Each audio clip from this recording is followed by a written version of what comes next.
Om Namo Bhagavate Sri Ramanaya. Om Namo Bhagavate Sri Ramanaya. Om Namo Bhagavate Sri Ramanaya. Ekamaksharam Hridi Nirantaram Bhasate Swayam Likhyate Katam Hridaya केवलम् ब्रह्ममात्रम् ह्यहमहमिति साक्षात् आत्मरूपेण भाति हृदि विषमनसा स्वं चिन्वता मज्जता वा पवनचलनरोधा आत्मनिष्ठो भवत्वम् देहं मृण्मयवज्जडात्मकम् अहं बुद्धिर्न तस्यास्त्यथो नाहं तत्ततभेद सुप्तिसमये सिद्धात्मसद्भावतः कोऽहं भावयुतः कुतो वरधिय दृष्टात्मनिष्ठात्मना सोऽहं स्फूर्तितया अरुणाचलशिवः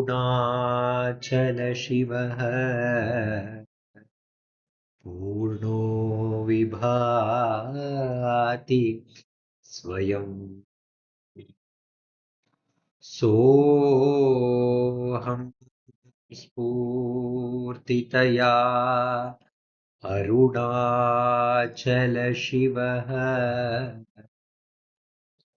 पूर्णो विभाति स्वयं. Namo Ramana. In today's every Thursday satsang, we begin with a prayer and we continue the satsang with reading and meditating on the two verses that are selected for today's satsang. And these two verses are selected from Muruganar Swami's Guru Vachaka Kovai, which contains the Upadesha of Bhagavan, the message of Bhagavan in the poetical format, and we read the English translation of it. And these verses are selected for us by Kumari Revati Shankar, and we follow the meditation on these verses with a few minutes of self-enquiry. And at the end of the satsang, we sum up the two verses that are given to us by Bhagavan, and we conclude the satsang by the offering of Ramana Ashtottara by Vaibhavji and Prarthanama. Let us see the verse, the first verse that has been selected for today's satsang. It is the verse 405, and it's from the subtitle, Ignorance is the cause of the misery of samsara. It says, ignorance is the cause of misery of samsara. The verse reads, the jiva suffers by getting caught in the misery of samsara because of the bewilderment brought about by veiling the error of not knowing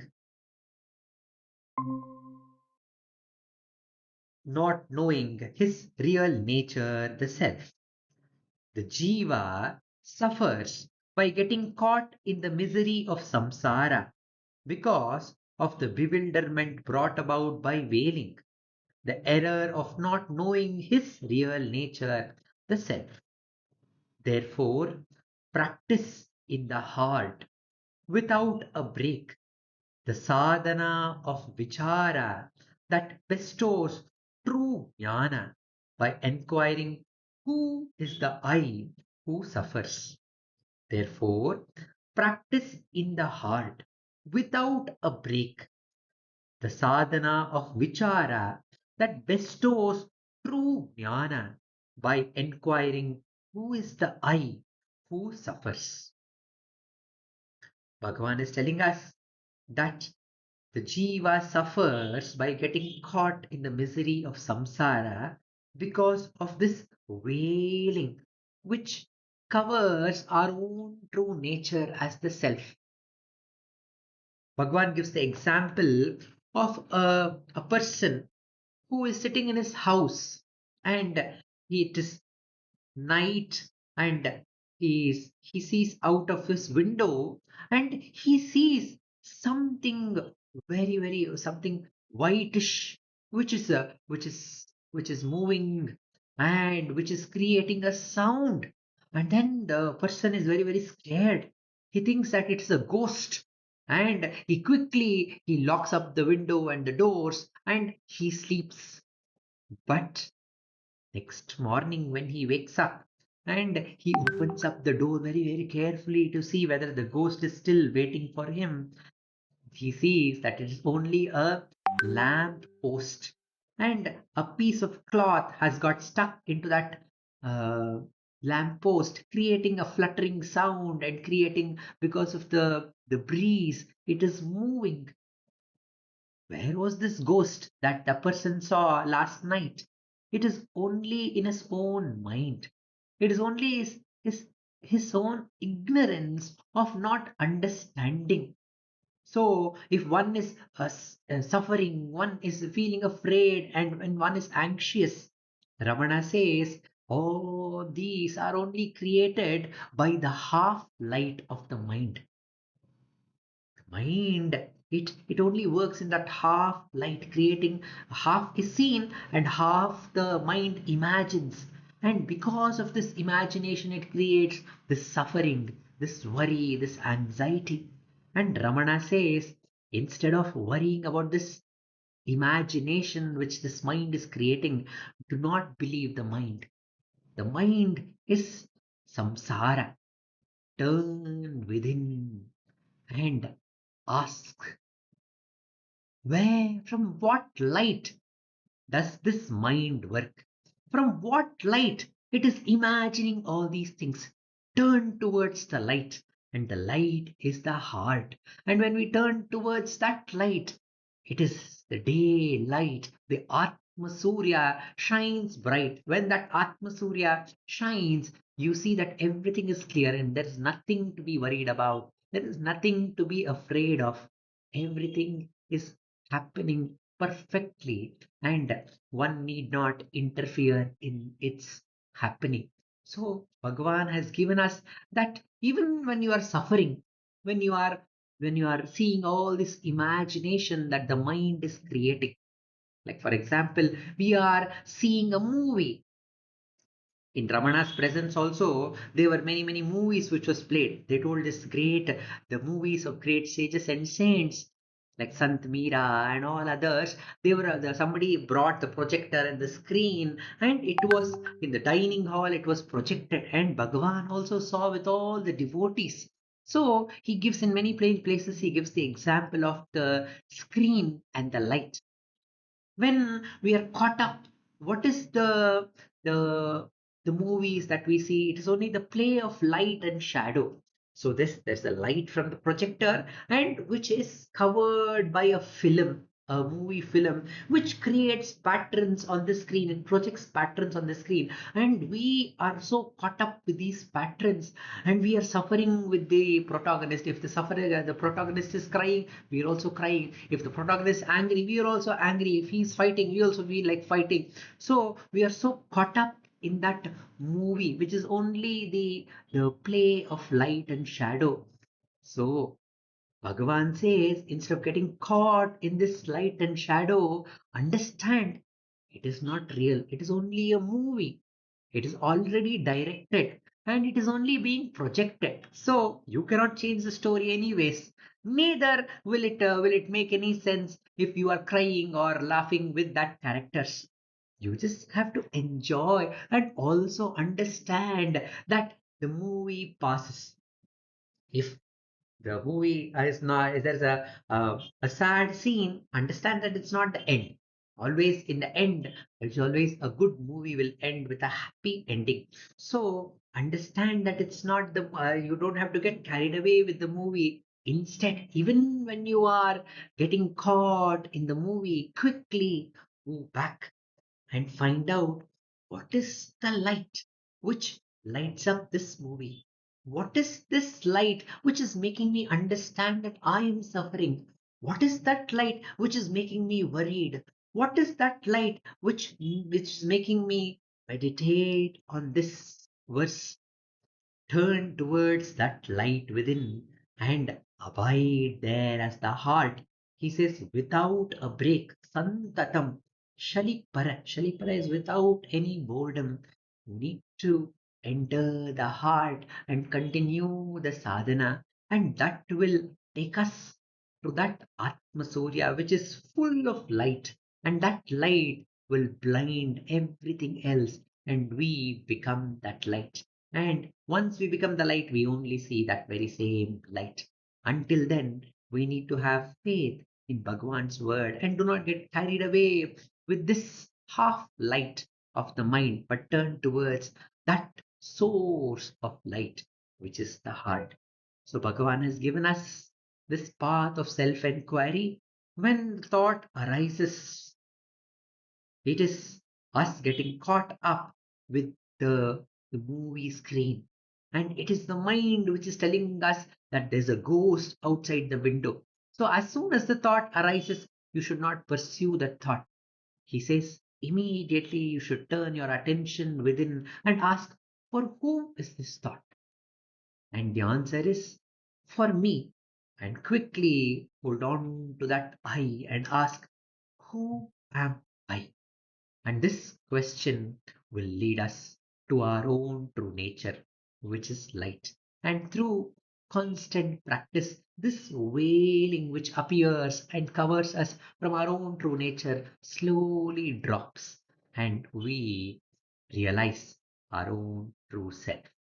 Let us practice self inquiry for the next 15 minutes.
Namo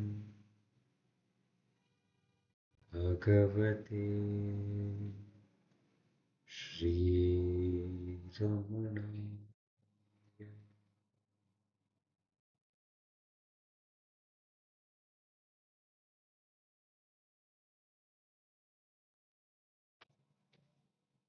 We move on to the next verse selected for us for today's satsang. The verse number 616, 616. What is termed samsara is just one's own mind. What is termed samsara is just one's own mind. Those who live without that samsara are in truth moving blissfully at their leisure in the expanse of true jnana.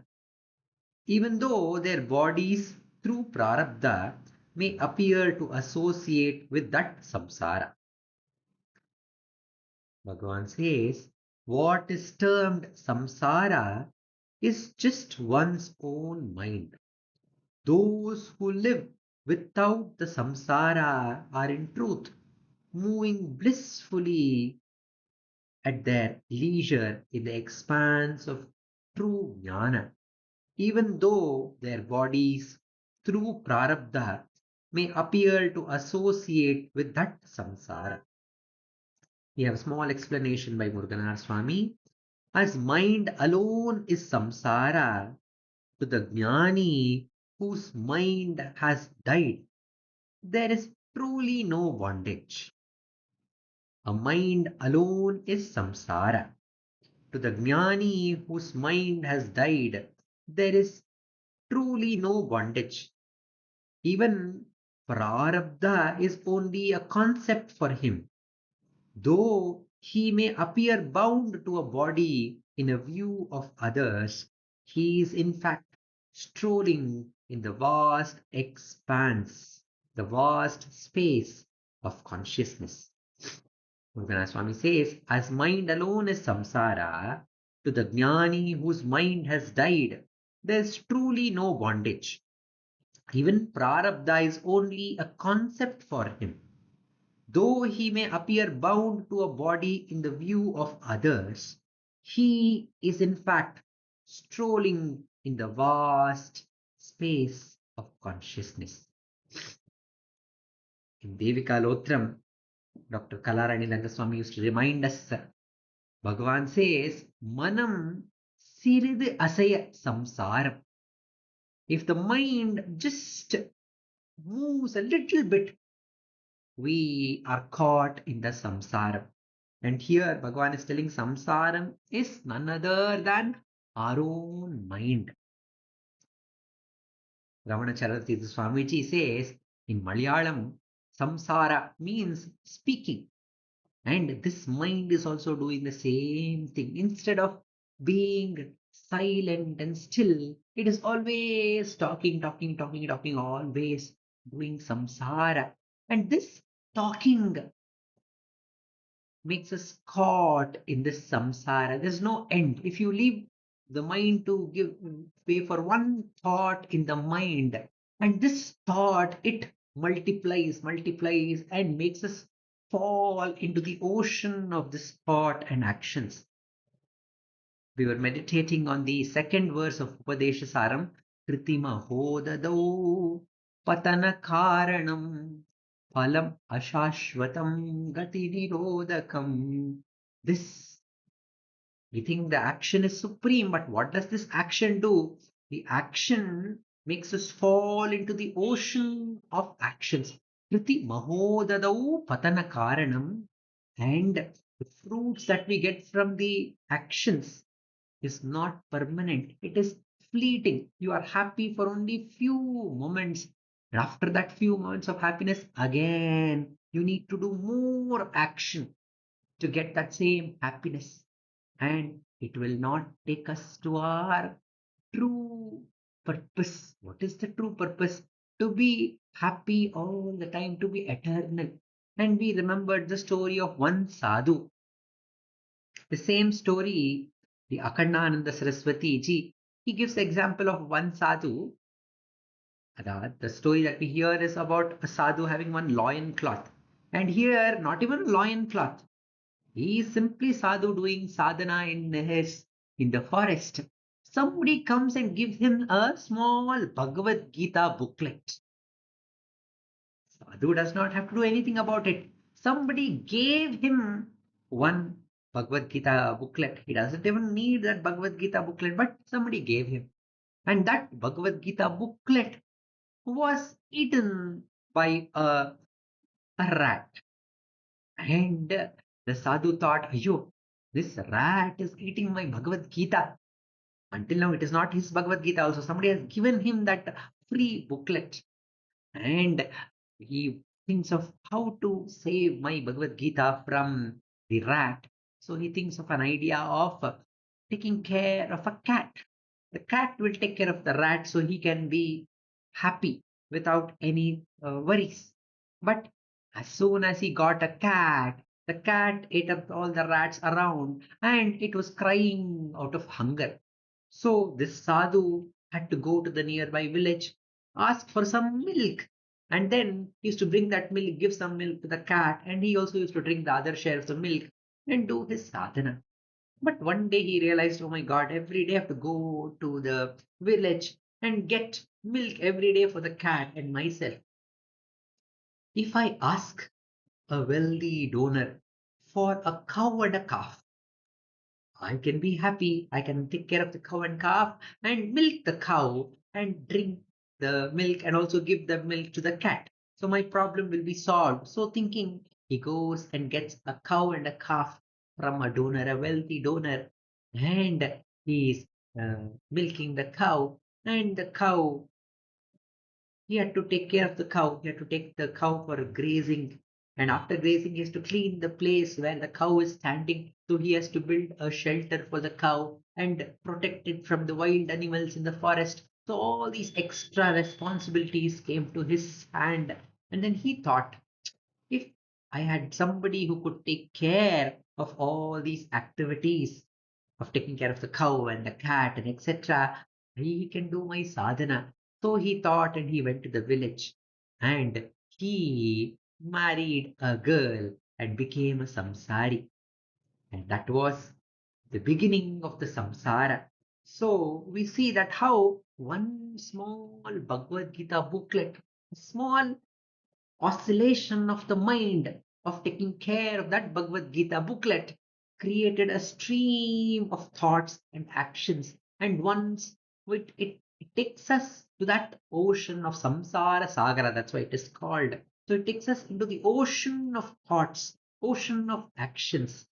And those jnanis who have destroyed the mind, nashthamanaso utkrishta yogina Krityamasti kim swasthitim yata. For such great sages who have destroyed their mind, what is there for them to do? They are happily relaxing in that expanse of true jnana. Bhagavan says, Shombiyai Shuma Suhavundurangidil Solverengati Arunachala. The only job that I have to do is to be lazy and enjoy this expanse of jnana. That is the state of jnanis. But when we see a Gnani, when we see Bhagwan himself, we see that he was doing all these activities. He was helping in the kitchen, he was doing all the activities, binding the books, proofreading the books, and he was reading newspaper, he was reading the letters from the devotees and giving the replies to those letters, and he was answering the questions. He was uh, taking care of all those visitors who were coming. So all these activities was happening. And he here Bhagwan says it all happens according to the prarabdha of the body. But for a jnani, prarabdha is also a concept. It does not matter what happens to the body that we can see in the last few days of Bhagavan, where his body was suffering from sarcoma.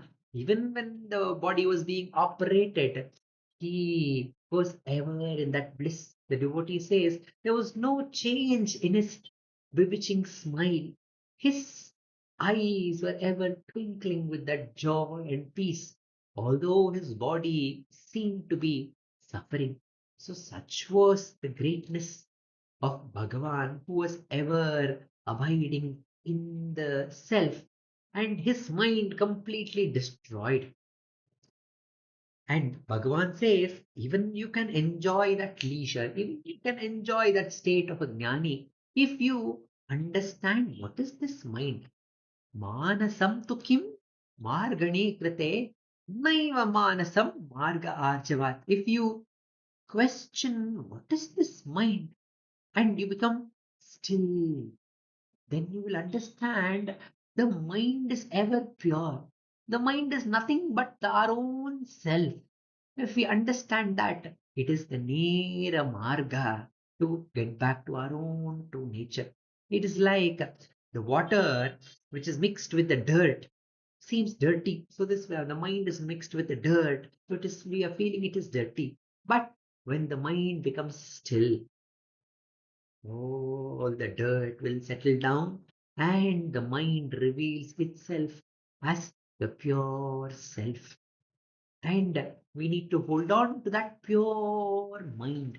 And that mind without any movement. If the movement happens, Siridhi Asaya Manam Samsaram. It becomes Samsaram. But instead, if you hold on to that stillness of the mind, then we, the mind slowly sinks into its true home, its true expanse, which is the self. Until then, we need to continue. If the mind moves, Bhagavan says, don't worry. If the mind moves, make it come back to its true nature by asking, why is the mind moving? If the monkeys moved here and there when they were doing dhyanam, Bhagavan used to ask, what kingdom are you going to lose? So, if the thought arises, we need to ask that same question, what kingdom are we going to lose by not thinking? And turn the attention towards our own true self with the question, who am I? And hold on to that I until we become still and the mind is completely destroyed. Then alone we can be free from this ocean of samsara. Then alone we can understand that there is no water in this ocean of samsara. It is only our own imagination. It is only a mirage that we are seeing. In truth, we are the self. Let us practice self inquiry for the next 10 minutes.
Bhagavate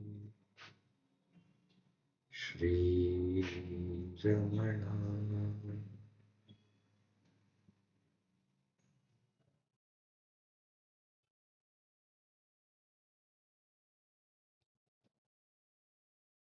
The both verses that was selected today, Bhagavan again and again reminds us that all the problem only resides in our own mind.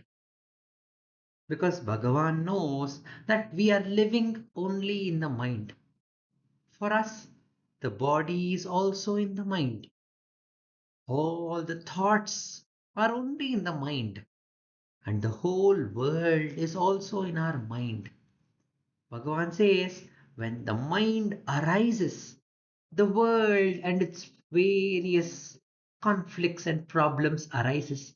But he asks, in the deep sleep, when the mind subsides into its true source, which is the heart, there is no problem. There is no world. There is no samsara. So Ramana tells that this mind is only which comes and goes. It is not your true nature. Find out what exists all the time. What is it which exists as the basis for all the state, the waking, the dream, and the deep sleep? What is that which is ever present? That is your true nature. That is reality. The reality is that which never changes, which is always there.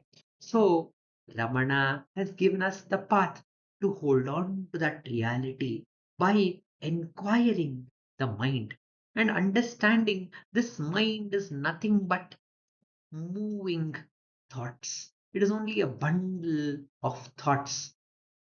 And he tells us, inquire, from where does this thought arise? For whom does this thought arise? And with that question, when we turn our attention within, then we understand that underlying stillness that we are, the underlying peace that we are, and underlying happiness that we are. And once we realize that the mind may move, still move, but Bhagavan says that mind is like the moon in the daylight. It is there, it is shining in the sky, but it does not matter because the great light of Atma Surya is shining, and that does not affect us. Though the waning and the waxing of the moon does not affect us. For Dattatreya Swami, the moon is one of the gurus, the 24 gurus that Dattatreya Swami has. He says that I understood something from the moon. The moon only seems to be waning and waxing. But when we actually go and check the moon in the space, we see that there's no change in the moon. The moon is ever full, ever shining bright. It only seems like that for those who are in the earth. So we need to understand that the mind sometimes may be full with light, sometimes there may be no clarity, and sometimes we feel that we are lost, we are out of our mind. But still, but Dattatreya Swami says that is not the truth.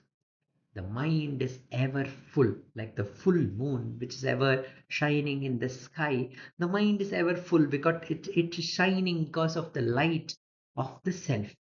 Instead of getting worried about this moon, appearance of the moon, turn towards the source of this light, the light from which the moon mind is lit. And once we turn towards that source, we realize that we are the sun. We are self-luminous and we are self-evident. To see this light of the Atma Surya, we do not need another light. We do not need a torch to see the sun. The sun is ever shining, and that sun is our very self. And Ramana has given us the path to understand this truth. And he has given this clarity that the truth within is ever available. So one just needs to turn away from these imperfection, turn away from these imagination that the mind creates, and turn towards that perfect stillness and peace and joy and light that we truly are. With this thought, we conclude today's satsang with the offering of Ramana Ashtottaram. I request Vaibhavji and Prarthanama to chant the Ramana Ashtottaram, and we sit down for offering the flowers of attention to the Ramana who is in the heart. Or you can practice self-enquiry by asking yourself, who is the listener? And the answer is me. And turning our attention towards who am I? I request Vaibhavji and Prarthanama to sing the Ashtottar. नमो रमण भारद्वाज विश्वनाथ परिचितं श्रीरमणाष्टोत्तर शतनामावलिः अपार सच्चित् सुखवार राशे यस्योर्भिमात्रं भुवनं समस्तं गुहाहितं तं रमणं गभीरं चिन्ताविहीनं हृदि चिन्तयामि। ॐ महासेन महंसेन जाताय नमः। ॐ श्रीरमणाय नमः। ॐ गुरवे नमः। ॐ अखण्डसंविदाकाराय नमः। ॐ महौजसे नमः। ॐ कारणोद्भवाय नमः। ॐ जगदितावताराय नमः। ॐ भूमिनाथस्थलोस्थिताय नमः। ॐ पराशरकुलोत्तंसाय नमः। ॐ सुन्दरार्यतपःफलाय नमः।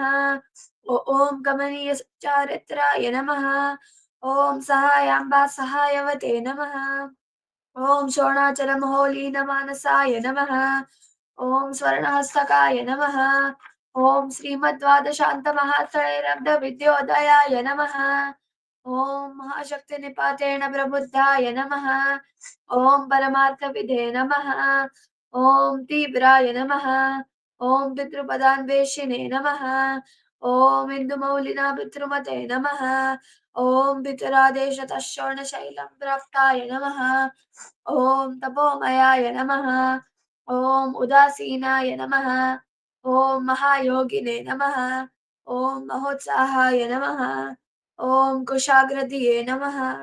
ॐ शान्तसङ्कल्पसंरम्भाय नमः। ॐ सवित्रे नमः। ॐ स्थिराय नमः। ॐ तवक्षपितसर्वाङ्गाय नमः। ॐ वल्लम्बुजविलोचनाय नमः। ॐ चन्द्रिकासतहास श्रीमण्डिताननमण्डलाय नमः। ॐ च्युतवाट्यां समासीनाय नमः।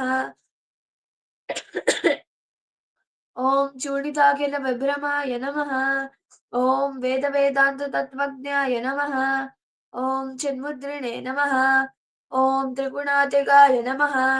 ॐ विरूपाक्षगुहावासाय नमः। ॐ विराजितचलाकृतये नमः। ॐ उद्दीप्तनयनाय नमः। ॐ पूर्णाय नमः। ॐ ऋषिराजलताण्डवाय नमः। ॐ गम्भीराय नमः। ॐ परमाचार्याय नमः। ॐ सुप्रसन्नाय नमः।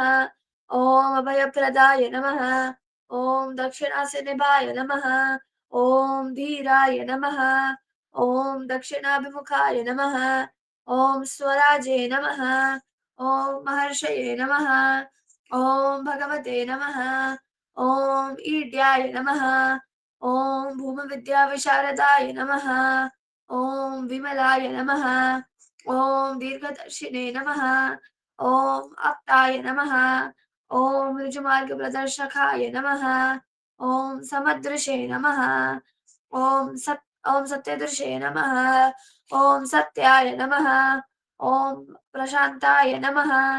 ॐ अमितविक्रमाय नमः। ॐ सुकुमाराय नमः। ॐ सदानन्दाय नमः। ॐ मृदुभाषिणे नमः। ॐ दयार्णवाय नमः। ॐ श्री शोणाचलहृद्बोधस्कन्दाश्रमनिकेतनाय नमः। ॐ सद्दर्शनोपदेष्ट्रे नमः। ॐ सद्भक्तवृन्दपरिवृताय नमः। ॐ गणेशमुनिभृङ्गेन सेविताङ्घ्रिसरोरुहाय नमः। ॐ गीतोपदेशसारादिग्रन्थसञ्चिन्न संशयाय नमः। ॐ वर्णाश्रममतातीताय नमः। ॐ रसज्ञाय नमः। ॐ सौम्याय नमः। ॐ आत्मवते नमः। ॐ सर्वावनिमतस्थानामाराध्याय नमः। ॐ सर्वसद्गुणिने नमः। ॐ आत्मारामाय नमः। ॐ महाभागाय नमः। ॐ मातृमुक्तिविदायकाय नमः। ॐ विनताय नमः। ॐ विनुताय नमः। ॐ विप्राय नमः। ॐ मुनीन्द्राय नमः। ॐ पावकोज्ज्वलाय नमः। ॐ दर्शनालकसंहारिणे नमः। ॐ मौनेन स्वात्मबोधकाय नमः। ॐ मृच्छान्तिकरसान्निध्याय नमः। ॐ स्मरणाद्बन्धमोचकाय नमः। ॐ अन्तस्थिमिरचण्डांशवे नमः। ॐ संसारार्णवतारकाय नमः। ॐ शोणात्रिशस्तुतिद्रष्ट्रे नमः।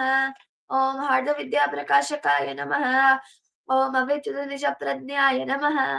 ॐ नैसर्गिकमहातपसे नमः। ॐ कमण्डलुधराय नमः। ॐ शुभ्रकौपीनवसनाय नमः। ॐ गृहाय नमः। ॐ दण्डपाणये नमः। ॐ कृपापूर्णाय नमः। ॐ भवरोगविषग्वराय नमः। ॐ स्कन्दाय नमः। ॐ देवतमाय नमः। ॐ अमर्त्याय नमः।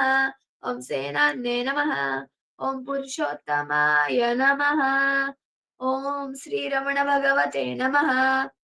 श्रीरमणाष्टोत्तरशतनाम पूजां समर्पयामि। यस्थानोररुणाचलस्य पदयोः स्मृत्याजनं प्राप्यत दिव्यानुग्रहसुप्रभाः विवशस्तादात्म्यभावं गतः हृन्निष्ठस्वगभीरनित्यतपसा लोकान् पुनासेकराट् तस्मै श्रीरमणाय ते नम इदं लोकोत्तरज्योतिषे। ॐ नमो भगवते श्रीरमणाय।